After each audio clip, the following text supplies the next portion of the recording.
Ready to safely unclip that State Farm beacon from your windshield without leaving a trace. If you're looking to remove your State Farm beacon from your windshield, whether you're switching vehicles, no longer participating in the program, or just need it off your glass, this is the tutorial for you. First, let's identify the mounting mechanism. Most State Farm beacons use a clip or suction cup system. Carefully examine the base of the device. You're looking for any tabs, levers, or areas where the beacon connects to the clip that attaches to the glass. Often, there's a small tab on the side of the bracket or the beacon itself. Gently press this tab. You might feel a slight click as it disengages, releasing pressure on the suction cup or clip.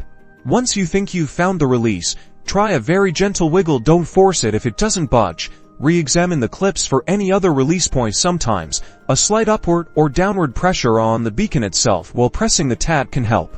If the beacon seems stuck, especially if it uses suction cups, you can try using a thin, flat, non-metallic tool, like a plastic trim removal tool or even a firm credit card. Gently slide it between the suction cup and the glass to break the seal. Work it around the edges slowly. Once the beacon is free, detach it from its mounting bracket. The bracket will likely still be attached to the windshield. Depending on the type, it might have its own release mechanism. If it's a suction cup bracket, a slight pull should remove it. If the bracket uses an adhesive pad, you might need to gently warm it with a hairdryer on a low setting and then peel it away slowly. Avoid using sharp objects that could scratch the glass. Any residual adhesive can usually be removed with a glass cleaner or a specialized adhesive remover. And there you have it, your State Farm beacon safely removed. Remember to handle both the device and your windshield with care throughout the process to prevent any damage. If you have any doubts, always refer to your State Farm program materials or contact their customer service for specific guidance.